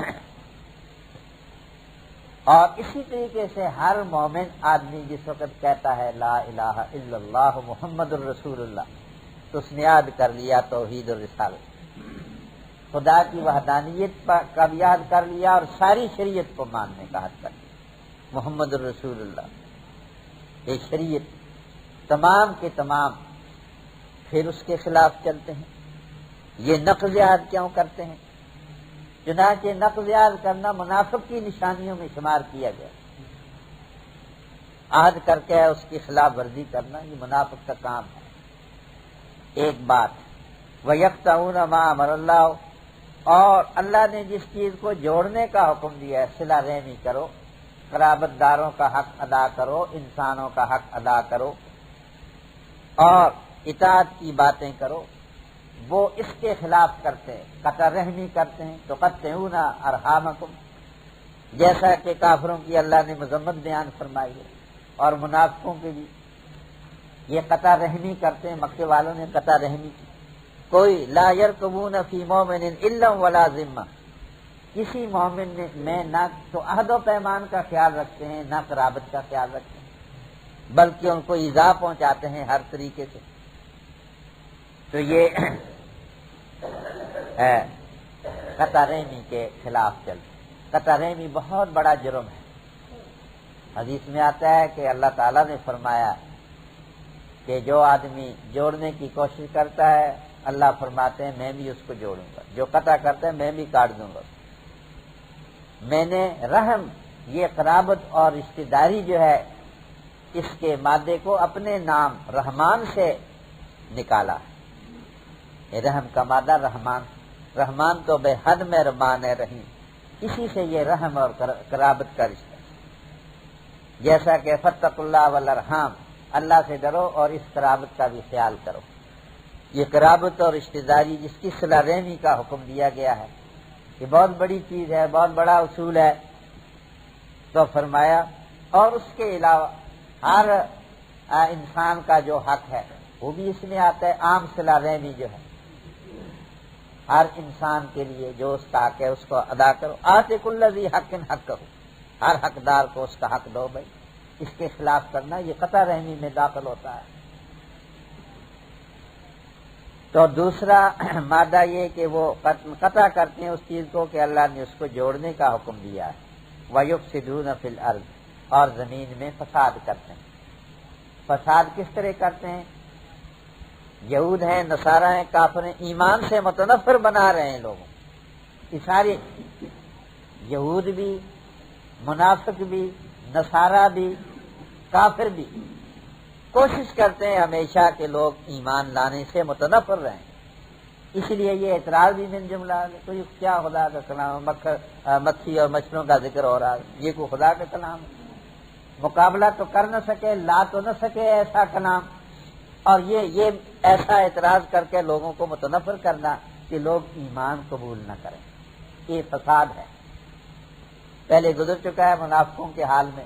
امام بیضاوی فرماتے ہیں کہ کفر کرنا، شرک کرنا اور شرائع کو خراب کرنا خدا کے قوانین کے خلاف، یہ فساد فی الارض ہے۔ زمین اور آسمان کی اصلاح اطاعت سے ہوتی ہے، کفر، شرک اور برائیوں سے اس کے اندر بگاڑ پیدا ہوتا ہے، یہ فساد فی الارض ہے۔ یہ لوگ ایک لوگوں کو ایمان سے متنفر کرتے ہیں، طرح طرح کی چالیں چلتے ہیں، اور اس کے علاوہ دوسری بات یہ رسومات قبیحہ، شرک اور بدعت کی رسمیں یہ پوری کرتے رہتے ہیں، اور تمام قبیح جتنی قبیح رسمیں وہ سب کرتے ہیں، یہ فساد فی الارض ہے۔ ناچ گانے کی رسم ہو، یا عریانی کی رسم ہو، یا قبر پرستی کی رسم ہو، یا کوئی عرس وغیرہ کی رسم ہو، یا کوئی ناچ گانے کی، تمام آئیے قبیح رسمیں انجام دیتے ہیں، یہ فساد فی الارض ہے۔ اور تیسری بات یہ ہے کہ بجائے اس کے کہ خدا تعالیٰ کو راضی کرنے کی فکر کرتے یا معاد کی فکر ہوتی، اس کے بجائے یہ غضب اور شہوت کو چلاتے رہتے۔ بس ان کی خواہش یہ ہوتی ہے کہ ہماری مرضی چل جائے، بس ہمارے مقابلے میں کوئی نہ آئے، جو ہم کرتے ہیں رکاوٹ نہ ڈالے، اور ہماری خواہشات پوری ہوتی رہیں، ہماری شہوات پوری ہوتی رہیں، یہ فساد فی الارض ہے۔ یہ تین مادے ہیں، اور اسی کو سمجھ لیں کہ یہی قرآن کے خلاف پروگرام ہے۔ فاسق وہ ہوتا ہے جو قرآن کے خلاف پروگرام رکھتا ہے، اور قرآن کا پروگرام آپ نے سن لیا پہلے، اور فسق کا پروگرام خدا کے عہد و پیمان کو توڑنا، اور اس کے علاوہ قطع رحمی کرنی، اور زمین میں فساد مچانا، اس کی مختلف شکلیں، فسادی فساد آپ کو نظر آئے گا جدھر، اصلاح والی بات نہیں۔ یفسدون فی الارض ولا یصلحون، فرعون بھی فساد کرتا تھا، شداد بھی، تمام دنیا کے ملوک جو بادشاہ شہنشاہ کے لائے سب فساد فی الارض کرتے ہیں۔ یہ مختلف فساد فی الارض کی صورتیں، عریانی، فحاشی، بدعات، قبیح رسومات، اور قطع رحمی، اور یہ طرح طرح کی قرآن کے پروگرام کے خلاف چیزوں کو چلاتے ہیں، یہی فساد فی الارض ہے۔ تو یاد رکھو، اولئک هم الخاسرون، پہلے فرمایا تھا کہ اولئک علی ھدی من ربہم واولئک هم المفلحون، بھائی وہ لوگ ہدایت والے ہیں، یؤمنون بالغیب، اس پروگرام پر چلنے والے، اولئک هم المفلحون، یہ لوگ مراد کو پہنچنے والے ہیں، فلاح پانے والے ہیں، اور یہ اس کے خلاف پروگرام پر چلنے والے لوگ اولئک هم الخاسرون، یہ لوگ ناکام ہونے والے ہیں، دنیا میں بھی ناکامی ہوگی ان کو۔ فساد والی چیزوں سے کبھی بھی اچھی چیز نہیں پیدا ہوتی، دنیا امن نہیں پیدا ہوگا، سکون نہیں پیدا ہوگا، فساد والی باتوں سے چین نہیں پیدا ہوگا، اضطراب ہوگا، طرح طرح کی پریشانیاں لائق ہوں گی، اور پھر آخرت کے اندر ہمیشہ کے لیے ناکامی ہوگی۔ خسرت دنیا والآخرہ ذالک هو الخسران المبین، یہ لوگ ناکام ہیں جو قرآن کے پروگرام کے خلاف چلتے، یہ فاسق ہیں۔ اور اشارتاً جواب بھی دے دیا کہ حکمت کے اصول میں کسی حقیر چیز کا ذکر کرنا یہ کلام کی عظمت کے منافی نہیں ہے۔ خدا نہیں شرماتا کہ بات سمجھانے کے لیے مچھر کی مثال بیان کر دے یا مکھی کی مثال بیان کر دے۔ بسم اللہ الرحمن الرحیم کیف تکفرون باللہ وکنتم امواتا فاحیاکم ثم یمیتکم ثم یحییکم ثم الیہ ترجعون هو الذی خلق لکم ما فی الارض جمیعا ثم استوى إلى السماء فسواهن سبع سماوات وهو بكل شيء عليم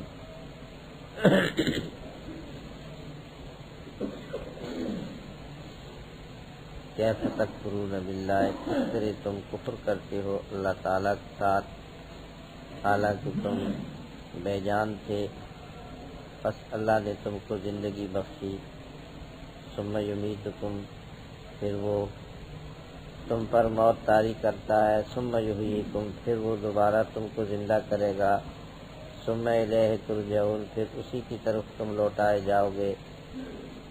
هو الذی، وہ اللہ تعالیٰ وہ ہے، خلق لکم، جس نے پیدا کیا ہے تمہارے لیے جو کچھ ہے زمین میں سب،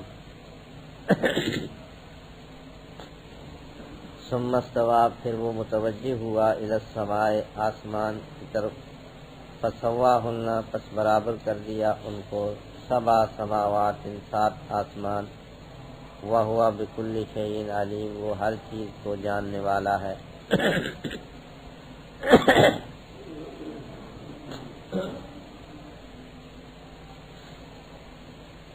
پہلی آیتوں میں جو لوگ قرآن کریم کا انکار کرتے ہیں ان کا رد فرمایا،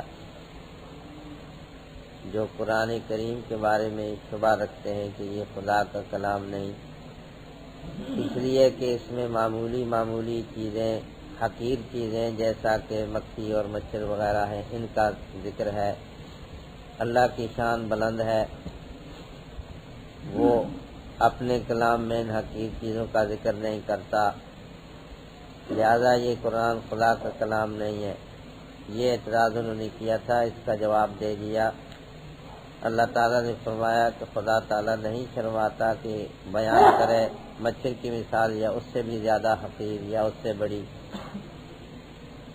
مثال کا بیان کرنا، یہ حکمت کے مطابق ہوتا ہے۔ حقیر چیزوں میں بھی بسا اوقات بہت سی باتیں بڑی اہم ہوتی ہیں اور بڑی مفید ہوتی ہیں، اور کسی مثال کو نہ بیان کرنا، اس سے رک جانا، یہ حکمت کے خلاف ہے، لہذا یہ اعتراض بے وقوفی کا ہے۔ ناسمجھ لوگ ایسا اعتراض کرتے ہیں، جو ایماندار ہیں وہ سمجھتے ہیں، جانتے ہیں کہ یہ حق ہے ان کے رب کی طرف سے۔ ناسمجھ لوگ کہتے ہیں کہ اللہ نے کیا ارادہ کیا ہے اس مثال سے، کیا خدا کو یہی مثال ملی تھی؟ الیاذ باللہ، ایسی گستاخی کے ساتھ وہ لوگ ذکر کرتے ہیں۔ فرمایا خدا تعالیٰ اسی مثال کے ذریعے بہتوں کو ہدایت دیتا ہے اور بہتوں کو گمراہ کر دیتا ہے، لیکن گمراہ وہی لوگ ہوتے ہیں جو نافرمان ہوتے ہیں۔ اور پھر ان کی 3 صفتیں بیان کی، جو اللہ کے عہد و پیمان کو توڑتے ہیں پختہ کرنے کے بعد، اور اللہ تعالیٰ نے جن چیزوں کو جوڑنے کا حکم دیا ہے ان کو کاٹنے کی کوشش کرتے ہیں اور زمین میں فساد کرتے ہیں، تو یہ لوگ نقصان اٹھانے والے ہیں۔ تو یہ قرآن کریم کا انکار کرنا یا معاد کا انکار کرنا یا رسالت کا انکار کرنا یا خدا تعالیٰ کی وحدانیت کا انکار کرنا یا اس کی صفات کا انکار کرنا، سب کا مال ایک ہی ہے، انسان کافر ہوتا ہے۔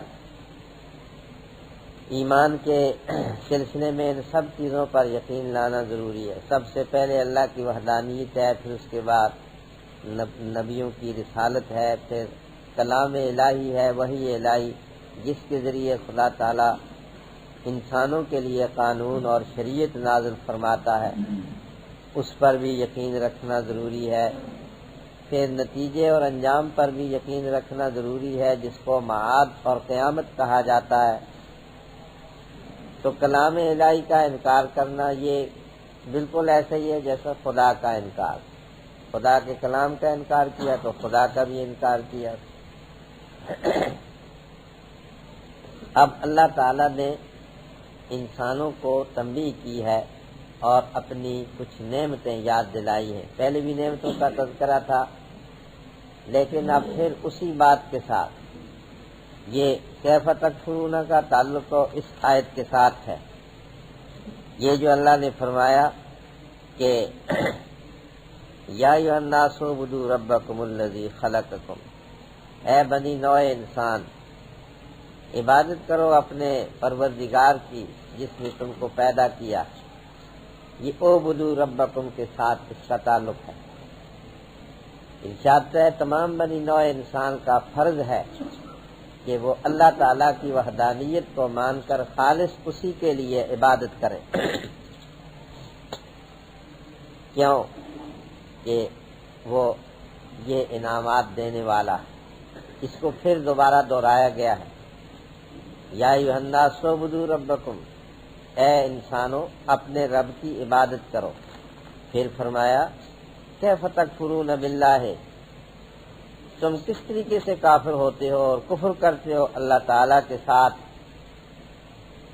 اللہ تعالیٰ کی وحدانیت کو کیوں نہیں مانتے، خدا کے کلام کو کیوں نہیں تسلیم کرتے، اور خدا کے بھیجے ہوئے نبی کی بات کیوں نہیں مانتے. تکفرون باللہ میں ساری باتیں آئیں گی، معاد بھی آئے گا. تم اللہ کا انکار کرتے ہو، کفر کرتے ہو. کیسے کفر کرتے ہو؟ یہ تمہارا کفر کرنا کسی دلیل پر مبنی نہیں ہے، بلکہ محض جہالت اور ضد ہے. ہر درمی اور ضد تو ایسی چیز ہے کہ انسان کی آنکھیں بند کر دیتی ہے.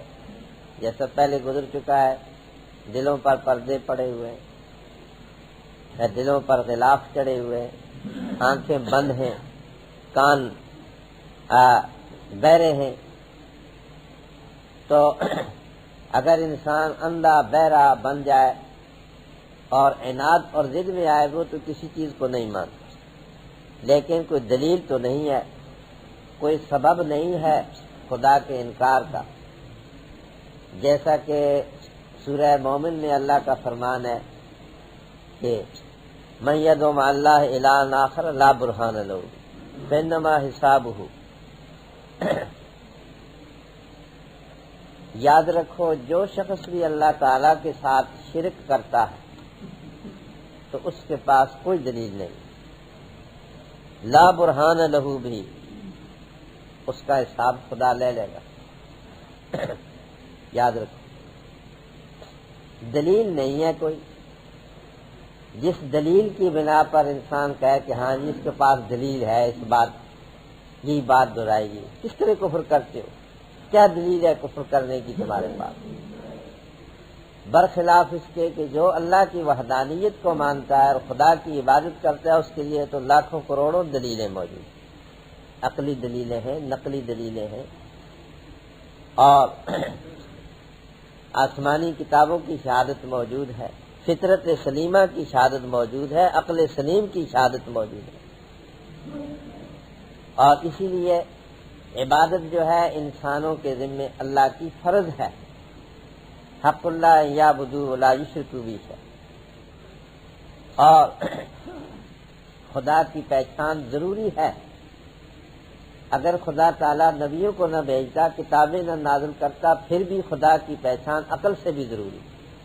امام ابو حنیفہ رحمۃ اللہ علیہ فرماتے ہیں اگر کسی پہاڑ کی چوٹی پر کوئی آدمی زندگی بسر کرتا ہے، خدا نے اس کو عقل، شعور، حواس سب کچھ دیے، یہ زمین آسمان چیزیں سب کو دیکھتا ہے، اس کے باوجود اگر وہ کفر کرے گا تو پکڑا جائے گا، معافی نہیں ملے گی.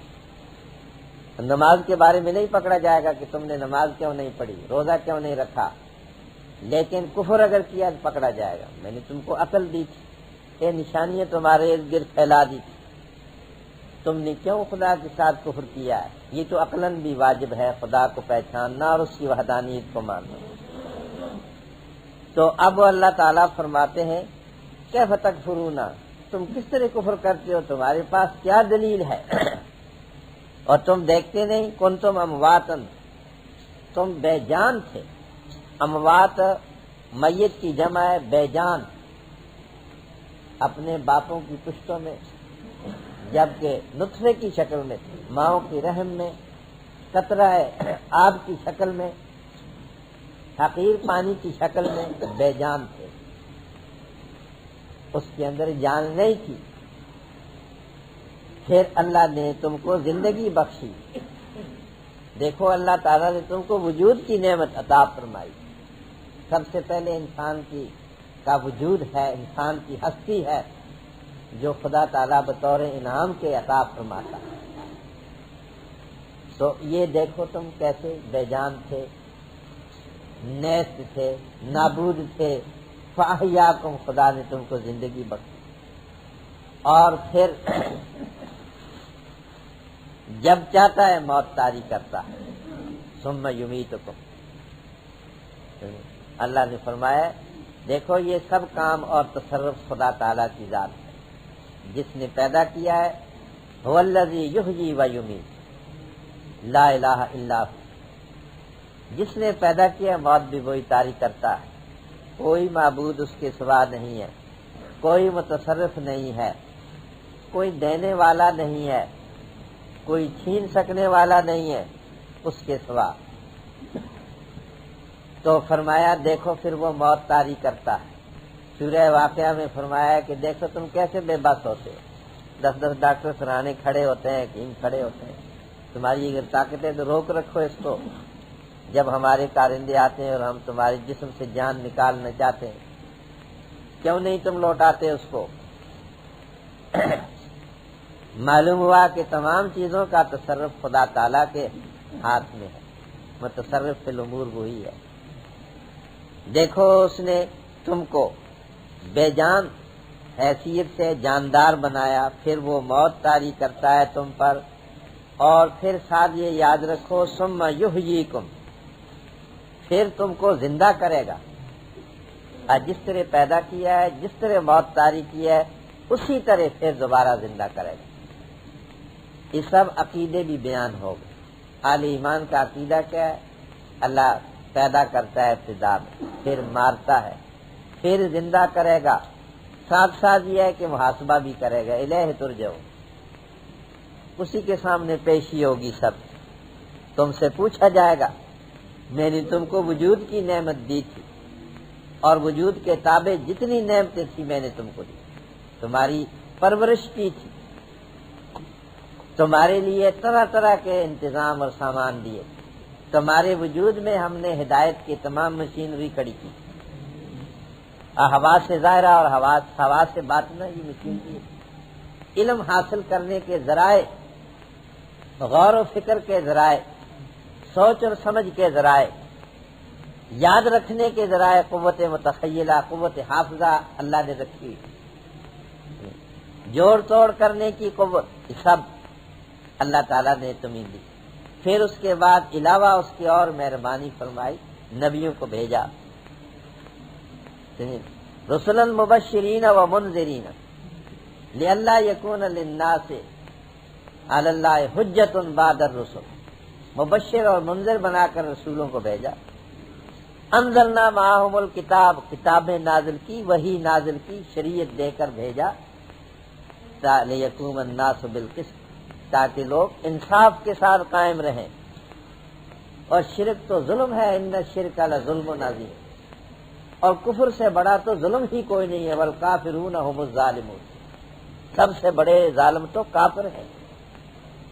اور تاکہ کل کوئی یہ نہ کہے کہ جی ہمیں تو کوئی سمجھانے والا ہی نہیں آیا، لئلا یکون للناس حجت بعد الرسل،